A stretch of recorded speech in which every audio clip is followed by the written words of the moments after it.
Всем привет! Вы на канале Польза.нет Live. Меня зовут Саня, и здесь только подробные стримы, обзоры и тесты с человеческим лицом. И сегодня я могу вам рассказать, и мы с вами можем вместе протестировать смартфон под неймингом Redmi K70 Pro. Что это такое, с чем это едят, будет ли он на глобале? На глобале, скорее всего, не будет, но мы об этом узнаем чуть позже, когда в январе Poco выгрузит очередные свои смартфоны. И, скорее всего, там будет X6, какой-нибудь K70, но это уже лирика. Не лирика, что это за смартфон и с чем его едят? Смотрите, здесь Snapdragon Gen 3. Разумеется, 120 Гц экрана, 120 Вт зарядка. Помимо этого в Sunlight моде, то есть в режиме максимальной яркости, он выдает 1100 люксов, но мы посмотрим, как долго он будет выдавать, потому что в обычном режиме использования он выдает только 780 люксов. Всем, кто собирается с бешеной радостью или не бешеной, или просто радостью бежать и покупать этот смартфон через каких-нибудь серовозов, которые будут вам говорить, что все хорошо, нет, все плохо. С 7 и 20 бенда здесь нет. Экран не LTPO, и камера у него довольно посредственная, хоть она и не самая плохая. Жужу, привет, Астролог, Марцевскин и остальные. Из интересного, таким образом, в онлайне, в Твиче я гоняю много смартфонов. Сейчас вы видите его фронталку, сейчас вы слышите его микрофоны. И дополнительных источников света пока, кстати, только 4. Но ему, в принципе, хватает для фронталки. Если говорить о его особенностях, переключение между телевиком, который здесь X2, основой и ультрашириком, все о том не вижено, как я помню, происходит только в 4К 30 FPS. Так он может снимать 8К. 8К может, 4К 60 FPS может, роллинг шаттер у фронталки в наличии, фронталка может снимать 1080p 60 FPS, и он абсолютный рекордсмен по балловому Antutu. Он выбивает 194 тысячи баллов у меня в тесте на память. Плюс, да, он тротлить начинает через минут 30, но 3D Mark, в отличие от других блогеров, он у меня прошел без проблем. В отличие от некоторых супер популярных смартфонов. Но мы не будем о грустном, у каждого своя прошивка, я гоняю все сам, смарты сам. Вот.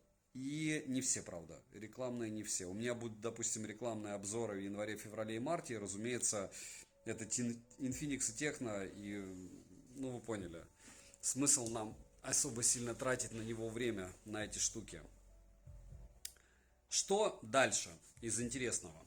По этому смартфону USB версии 2.0, никакой защиты от влаги я пока не нашел, может быть она есть, но для меня больше имело значение как раз разрешение, которое 3200 на 1440 точек, это очень круто.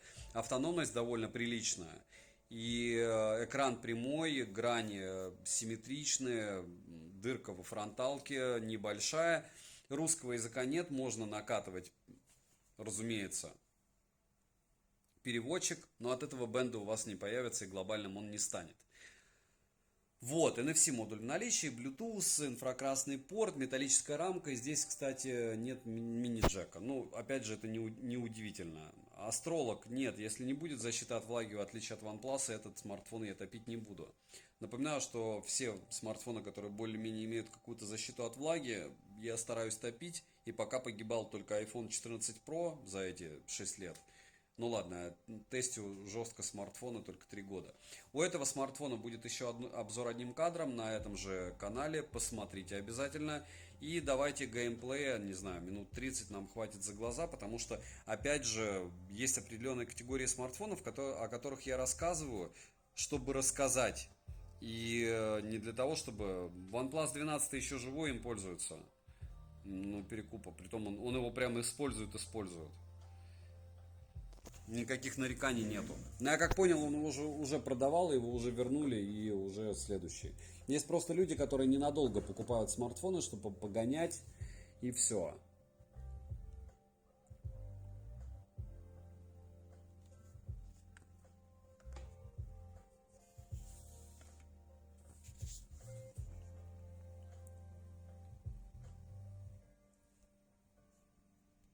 Так, включаемся. Так, все. Показываю вам настройки. Надеюсь, что микрофоны не отрубятся. 90 FPS, ультра, хай, он. А где HD текстуру? Все включено. А что не так у меня было? Подождите, я же ничего не выключал. Заряд, сейчас покажу. 46%. Вылетаю из новостей. Секундомер. 46%. И разрешение, да, максимальное, кстати. То есть он, по идее, должен есть сейчас много. Он не может не есть много. Но я говорю, нам 30 минут хватит. Мне интересно, чтобы он сейчас начал. Хотя бы. Я измерю яркость. И я думаю, он довольно быстро вылетит по яркости до 700 люксов. Своих, без Sunlight мода. Грелся он очень сильно при тротлинг тесте, но пока не...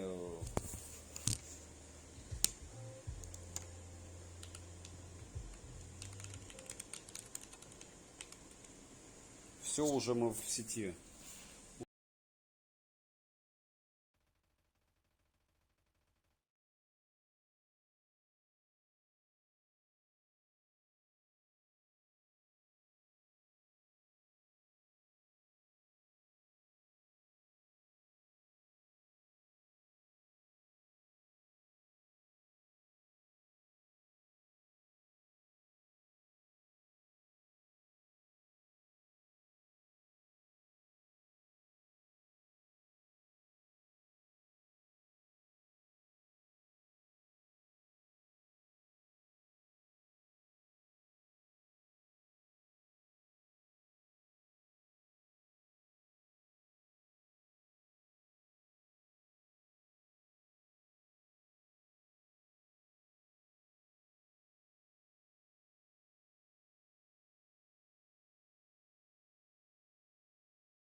Раз, два, три.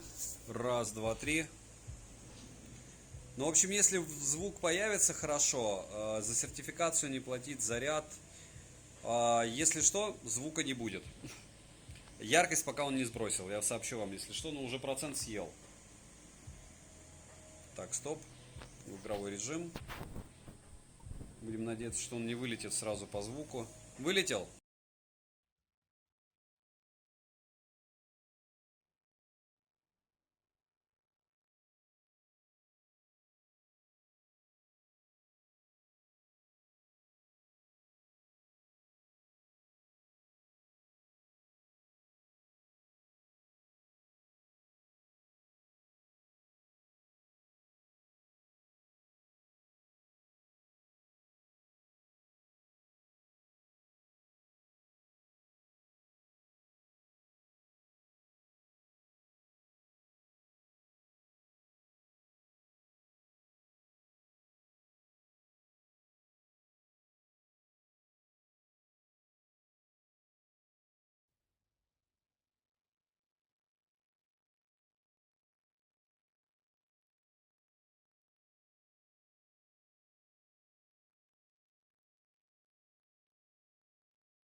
третьем это от перегрева, скорее всего.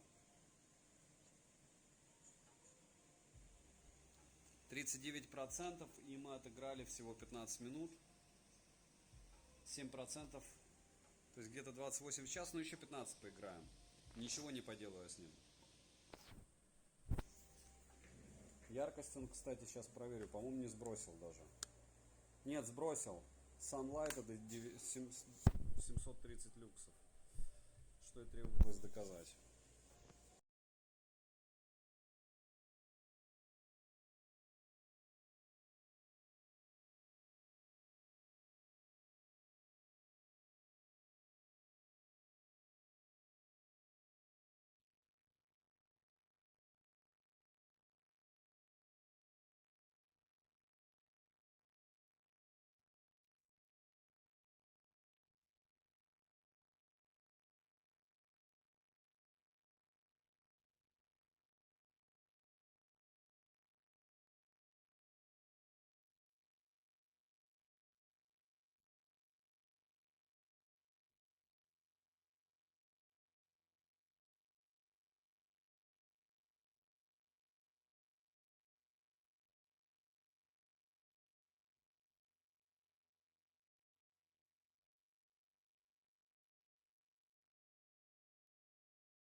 Так, ну вы в общем все поняли. Я могу вам сказать, что он поедает там в районе 25-26% в час, и что звук пропал, и 160 FPS залочено, то, что он через 25 минут игры мало того, что сбросил яркость до 700 люксов, так еще и начал лагать в PUBG, вы уж меня увольте. Дальше я мучиться не буду, потому что это уровень смартфона за $200.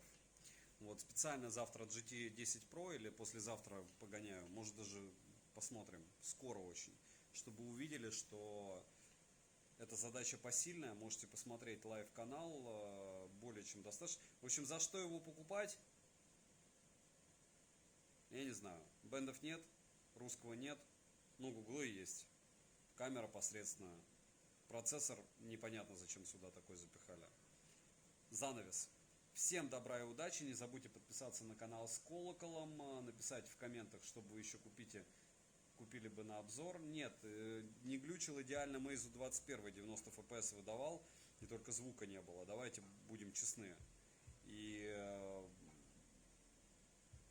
да, iQOO 12 скоро буду гонять, iQOO 12, Vivo X100 Pro, и потом уже китайские. Потом уже, наверное, извращенные поделки, а может быть и К-60. Не знаю пока. Не забудьте, повторяюсь, подписаться на канал, посмотрите обзор одним кадром. Я скажу о нем все, что думаю. Не все плохо, но в общем, я удивлен. Вот его притянуть на рекомендую, мне кажется, прям очень сложно. Это прям какой-то совсем интерес должен быть, прям вагон. Классный Xiaomi, классный, но пока сырее я ничего еще не встречал. Физически мне нравится. Не нравится, что у него расцветка точно такая же, как и у OnePlus, мраморная. То есть они одного дизайнера наняли, чтобы он раскрасил и BBK-евским смартом спинки, и Xiaomi. Всем огромное спасибо за то, что пришли. Сегодня девайсу да, не могу сказать точно нет. Добра и удачи вам, дорогие друзья.